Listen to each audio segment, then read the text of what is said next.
नमस्कार साथियों, स्वागत है आपका दृष्टि आईएएस के इन फोकस प्रोग्राम में। मेरा नाम है मनीष। अर्थशास्त्र की नोबेल पुरस्कार 2024 की घोषणा कर दी गई है। इस बार का अर्थशास्त्र का नोबेल पुरस्कार उन अर्थशास्त्रियों को प्रदान किया गया है जिनके शोध के माध्यम से देशों के बीच समृद्धि के अंतर के कारणों पर प्रकाश पड़ता है। आज इन फोकस के प्रोग्राम में हम इन अंतर के कारणों को जानने की कोशिश करेंगे। सबसे पहले देखते हैं कि इस पूरे टॉपिक के अंतर्गत हमारी चर्चा के सामान्य पक्ष क्या रहने वाले हैं। सबसे पहले हमने उस खबर को जान लिया है जिसके कारण ये पूरा टॉपिक चर्चा में है। इसके बाद हम देखेंगे कि किन अर्थशास्त्रियों को ये नोबेल पुरस्कार प्रदान किया गया है, नोबेल पुरस्कार प्रदान करने का कारण क्या है। ये जो पूरा शोध है जो इन अर्थशास्त्रियों के द्वारा किया गया है, ये देशों के बीच जो समृद्धि है उसके अंतर के कारणों पर प्रकाश डालता है। तो यहाँ पर जो देशों के बीच अंतराल है वो क्यों है, इसको जानने की कोशिश करेंगे। और साथ ही जो अर्थशास्त्रियों का शोध है उसमें कुछ एविडेंस भी प्रदान किए गए हैं, कुछ साक्ष्य प्रदान किए गए हैं अपने शोध के पक्ष में। तो उन साक्ष्यों को जानना भी हमारे लिए महत्वपूर्ण है। उन साक्ष्यों को भी जानेंगे और फिर देखेंगे आपके लिए एक अभ्यास प्रश्न जिसका उत्तर आपको कमेंट बॉक्स में कमेंट करके देना होगा।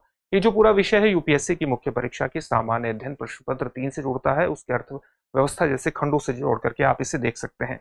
साथ ही इस जानकारी का प्रयोग, इस शोध की जानकारी का प्रयोग आप एस्से में भी कर सकते हैं और साथ ही इंटरव्यू में भी इसका लाभ आपको निश्चित रूप से मिलेगा।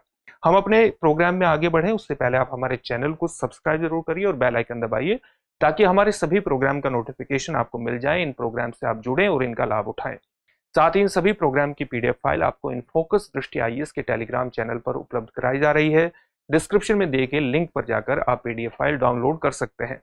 अपने प्रोग्राम की तरफ बढ़ेंगे, लेकिन उससे पहले आपके लिए एक सूचना है और सूचना यह है कि दृष्टि आईएएस संस्थान अपनी विभिन्न शाखाओं पर हाल ही में हिंदी माध्यम के आईएएस फाउंडेशन कोर्स प्रारंभ कर रहा है। कई जगहों पर ये कोर्स प्रारंभ हो चुके हैं। साथ ही आपको 2 जगहों पर विशेष तौर से ध्यान में रखना है, 2 शाखाओं पर जहां ये बैच प्रारंभ होने वाले हैं। जैसे हमारी दिल्ली स्थित करोल बाग शाखा में हिंदी माध्यम का आईएएस फाउंडेशन कोर्स 13 नवंबर से प्रारंभ हो रहा है, जिसका समय रहेगा दोपहर 3 बजे। इसी तरह से लखनऊ स्थित शाखा में भी एक बैच प्रारंभ हो रहा है 18 अक्टूबर से, जिसकी टाइमिंग रहेगी सुबह 11:30 बजे। इन शाखाओं के पास अगर आप स्थित हैं तो इन शाखाओं में जाकर के अपने एडमिशन को सुनिश्चित कर सकते हैं। साथ ही अगर आपको किसी भी प्रकार की दुविधा है तो आप 87501 पर कॉल कर सकते हैं और इन कोर्सेज में अपने एडमिशन को सुनिश्चित कर सकते हैं, सफलता की दिशा में आगे बढ़ सकते हैं। चलिए अपने टॉपिक की तरफ आगे बढ़ते हैं और सबसे पहले देखते हैं कि जो अर्थशास्त्र का नोबेल पुरस्कार प्रदान किया गया है ये किन अर्थशास्त्रियों को प्रदान किया गया है। इससे पहले आपको ये भी जानना जरूरी है कि नोबेल पुरस्कार जिनको हम, चाहे वो भौतिकी का नोबेल पुरस्कार हो, रसायन का पुरस्कार हो या फिजियोलॉजी मेडिसिन का पुरस्कार हो, शांति नोबेल पुरस्कार और साहित्य के नोबेल पुरस्कार की जो 5 तरह के नोबेल पुरस्कार हैं ये 1901 से प्रदान किए जा रहे हैं।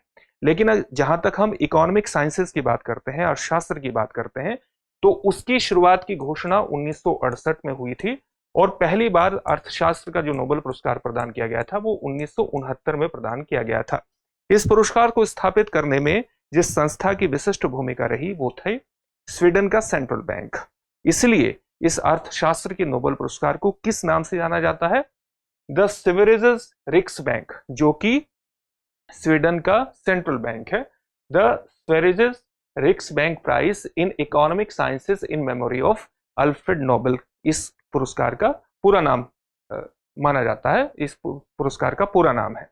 किन अर्थशास्त्रियों को ये प्रदान किया गया है? इस बार का पुरस्कार डैरेन एसमोग्लू, साइमन जॉनसन और जेम्स रॉबिन्सन को प्रदान किया गया है। क्यों प्रदान किया गया है? क्योंकि ये उन इंस्टीट्यूशंस को, उन संस्थाओं के बनने पर प्रकाश डालते हैं जो देशों के बीच समृद्धि का अंतर पैदा करते हैं, जो देशों के बीच समृद्धि को प्रभावित करते हैं। तो इस तरह के इंस्टीट्यूशंस पर इनके द्वारा प्रकाश डाला गया है अपने शोध के माध्यम से और इसीलिए इसी के कारण इनको ये पुरस्कार प्रदान किया गया है। अब हम देखते हैं कि ये पूरा शोध क्या है। जैसे पहले आपको ये जानकारी हासिल कर लेनी चाहिए कि देशों के बीच इनकम को लेकर के, आय को लेकर के किस प्रकार का अंतर बना हुआ है। न केवल देशों के बीच आय का अंतर बना हुआ है, जीडीपी पर कैपिटा को लेकर के, यानी प्रति व्यक्ति सकल घरेलू उत्पाद अलग अलग देशों में कितना है। न केवल देशों के बीच अंतर है बल्कि एक देश के भीतर अमीर और गरीब के बीच भी बेहद ज्यादा अंतर है, जहां तक कि उनके संसाधनों पर नियंत्रण की बात करते हैं, उनकी आय पर बात करते हैं। लेकिन यहां पर जो बात की गई है वो देशों के बीच पर कैपिटा जीडीपी की बात हो रही है। जैसे शोध में सीधे तौर पर कहा गया है कि जो रिचेस्ट 20% है जीडीपी पर कैपिटा के हिसाब से, यानी प्रति व्यक्ति सकल घरेलू उत्पाद के हिसाब से, जो दुनिया के समृद्धतम 20% देश है, उनकी जो संपत्ति है, उनकी जो समृद्धि है, वो दुनिया के पोरेस्ट, सबसे गरीबतम 20% देशों से 30 गुना ज्यादा है। 30 गुने का अंतर रखता है, जो अपने आप में एक बहुत ही भयावह अंतर को प्रदर्शित करता है। इसका कारण क्या है? इसका कारण बताए गए हैं कुछ संस्थाएं, इसके कारण बताए गए हैं कुछ ऐसे ऐतिहासिक तत्व, ऐतिहासिक कारण जो समय के साथ इंस्टीट्यूशंस में, ऐसे संस्थाओं में तब्दील होते चले गए। कई जगहों पर ऐसी संस्थाएं आई, ऐसी राजनीतिक और इकोनॉमिक संस्थाएं, आर्थिक संस्थाएं बनी जिन्होंने आर्थिक समृद्धि को बढ़ावा दिया, जबकि कुछ जगहों पर उस तरह की संस्थाएं डेवलप नहीं हो पाई, विकसित नहीं हो पाई, और वो देश लगातार गरीब बनते चले गए। तो इसका जो सबसे प्रमुख कारण अपने शोध में ये प्रकाश डालते हैं, वो डालते हैं कि जो आर्थिक और राजनीतिक संस्थाओं के बीच अंतर है, देशों के बीच, वही इस समृद्धि का कारण, इस समृद्धि के अंतर का भी कारण है। जैसे कई देशों में इस प्रकार का पॉलिटिकल सिस्टम डेवलप हुआ, इस तरह की राजनीतिक संस्थाएं डेवलप हुई जो लोकतंत्र को बढ़ावा देती थी, और जब वो लोकतंत्र को बढ़ावा देती थी तो उसने अर्थव्यवस्था में खुलेपन को बढ़ावा दिया, यानी लोगों के प्रॉपर्टी के अधिकार को, उनके संपत्ति के अधिकार को स्वीकार किया। और जब संपत्ति के अधिकार को स्वीकार किया और अर्थव्यवस्था में खुलेपन को वो लेकर के आए, यानी अर्थव्यवस्था में अगर जब खुलापन आया तो अलग अलग लोगों की भागीदारी बढ़ी, और उस भागीदारी के बढ़ने से प्रतिस्पर्धा हुई। प्रतिस्पर्धा से न केवल उत्पादन की गुणवत्ता बढ़ी, बल्कि उत्पादन भी बढ़ा, और उत्पादन बढ़ने की वजह से बड़े स्तर पर रोजगार भी पैदा हुआ, और इस रोजगार की वजह से क्या हुआ? एक आर्थिक समृद्धि का निर्माण हुआ। यह है एक ऐसे आर्थिक और राजनीतिक संस्थाओं का विकास हुआ जिसने अंततः आर्थिक विकास को, आर्थिक समृद्धि को उत्पन्न कर दिया। जबकि दूसरा पॉलिटिकल सिस्टम इस प्रकार के आर्थिक खुलेपन को बढ़ावा नहीं दे पाया। न केवल उसने प्रॉपर्टी के अधिकारों पर, संपत्ति के अधिकारों पर नियंत्रण स्थापित किया, बल्कि लोगों की अलग अलग प्रकार की गतिविधियों पर भी नियंत्रण स्थापित किया। खुलेपन का विकास नहीं हो पाया, प्रतिस्पर्धा डेवलप नहीं हो पाई, जिससे उत्पादन पर नकारात्मक असर पड़ा, और उत्पादन पर नकारात्मक असर पड़ने के कारण वो समाज लगातार एक्सक्लूजनरी होता चला गया, यानी निष्कर्षणवादी होता चला गया, लोगों को अपनी व्यवस्थाओं से बाहर करता चला गया, और अंततः इस तरह की व्यवस्था ने निरंकुशवाद को भी कई जगह पर बढ़ावा दिया, जिसने पृष्ठभूमि का निर्माण किया गरीबी। तो राजनीतिक और आर्थिक संस्थाओं में होने वाले इस अंतर के कारण ही अलग अलग देशों के बीच ये आर्थिक समृद्धि का हमें अंतर दिखाई देता है। ये बातें इस शोध में प्रदान की गई है।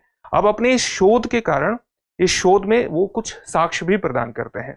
साक्ष्य प्रदान करने की आवश्यकता क्यों है? इसलिए आवश्यकता है कि अगर हमें पता है कि कुछ ऐसी संस्थाएं हैं, कुछ ऐसी राजनीतिक और आर्थिक संस्थाएं हैं जो आर्थिक समृद्धि को बढ़ावा देती हैं, तो हम हर देश में उसी प्रकार की आर्थिक और राजनीतिक संस्थाएं स्थापित क्यों नहीं कर देते? उसका कारण भी कुछ ऐतिहासिक है, और ऐतिहासिक कारणों को इनके द्वारा, इन सभी अर्थशास्त्रियों के द्वारा प्रदान किया गया है।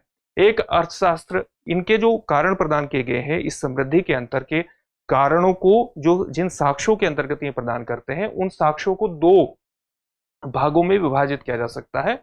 एक एम्पिरिकल साक्ष्य, यानी अनुभवात्मक साक्ष्य। अनुभवात्मक ऐसे साक्ष्य जो कि इतिहास के अनुभव के आधार पर, जिसके माध्यम से हम सिद्ध कर सकते हैं कि अलग अलग देशों में अलग अलग तरह के राजनीतिक और आर्थिक संस्थाएं डेवलप हुई, विकसित हुई, जिससे समृद्धि का अंतर पैदा हुआ। और कुछ सैद्धांतिक साक्ष्य प्रदान किए गए, यानी सैद्धांतिक स्तर पर कुछ चीजें ऐसी विद्यमान थी जिससे ये अंतर समृद्धि का लगातार विद्यमान रहा।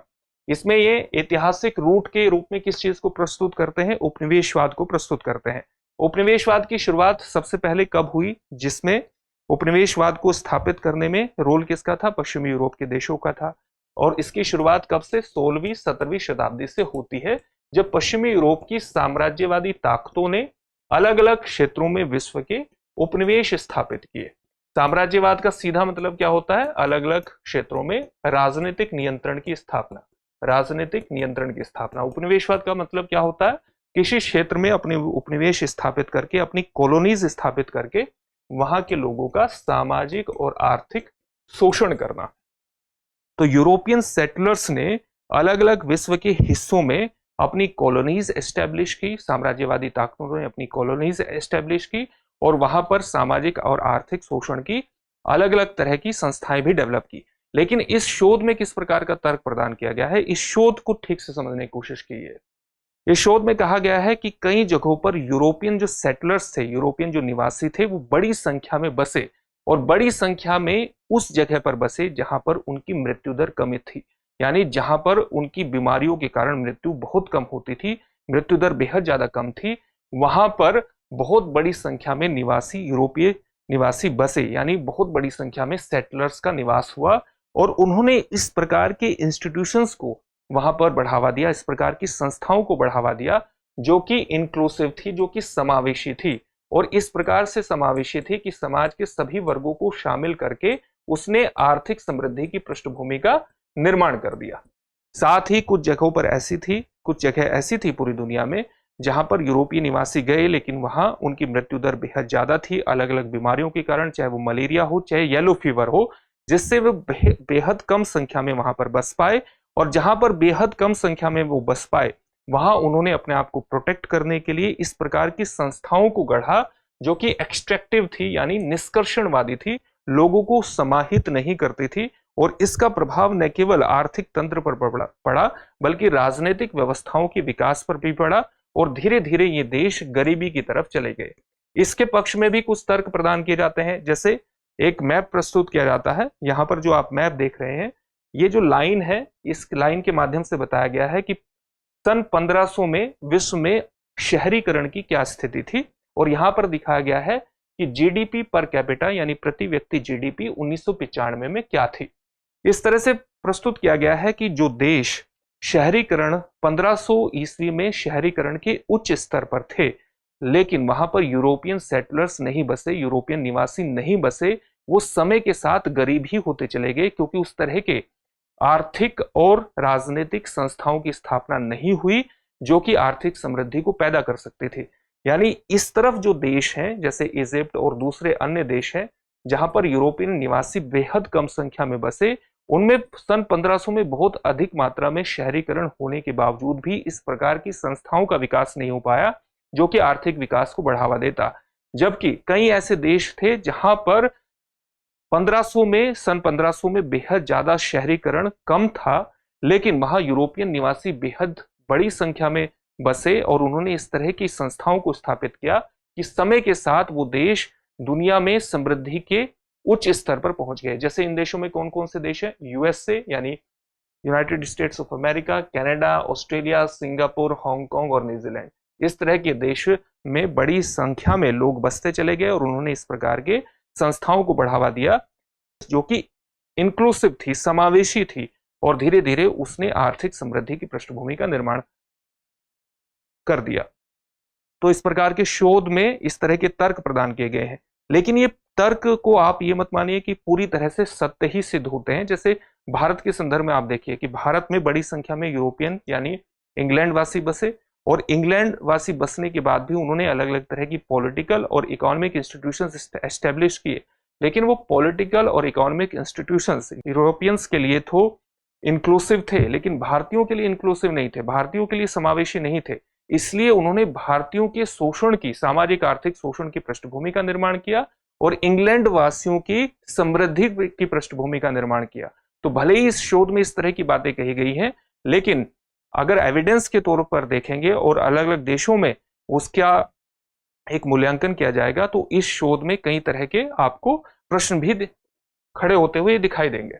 अब एक और साक्ष्य जो प्रदान किया गया है अपनी थ्योरी के पक्ष में, अपनी शोध के पक्ष में, इस पूरे जिनको नोबेल पुरस्कार प्रदान किया गया है वो है सैद्धांतिक साक्ष्य।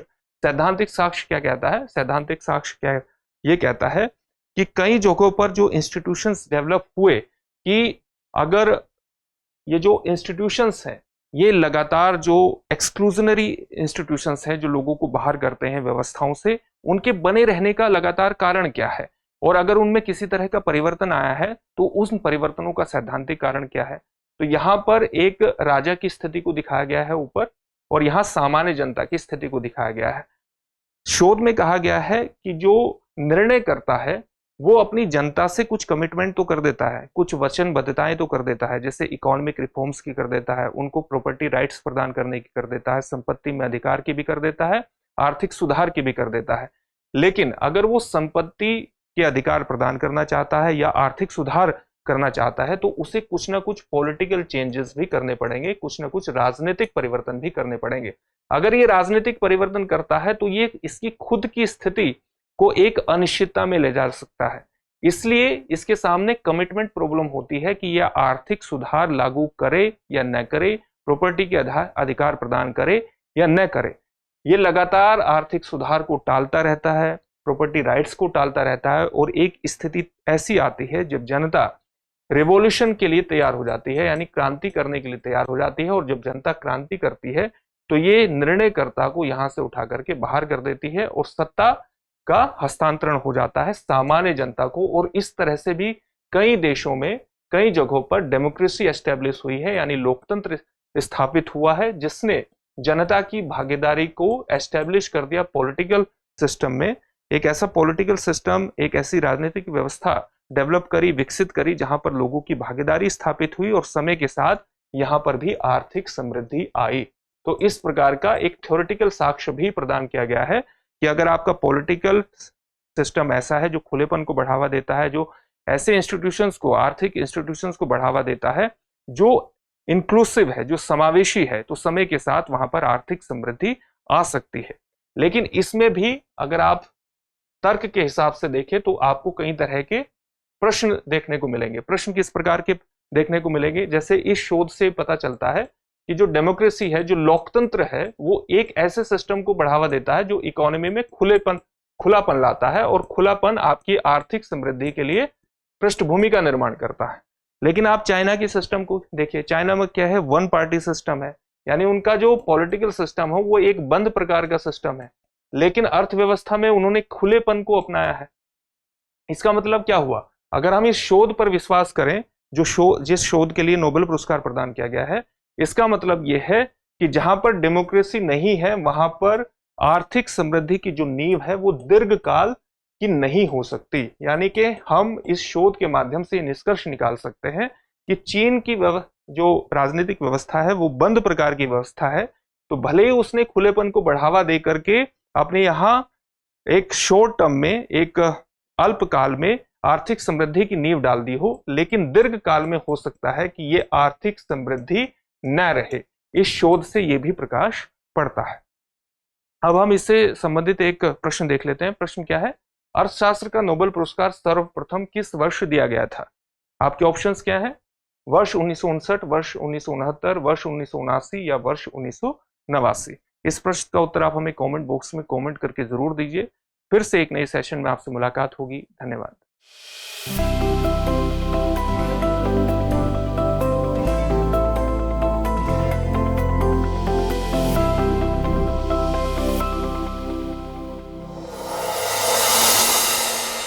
डियर व्यूअर्स, अपने एग्जाम की तैयारी को और बेहतर करने के लिए हमारे चैनल को लाइक, शेयर और सब्सक्राइब करना न भूलें।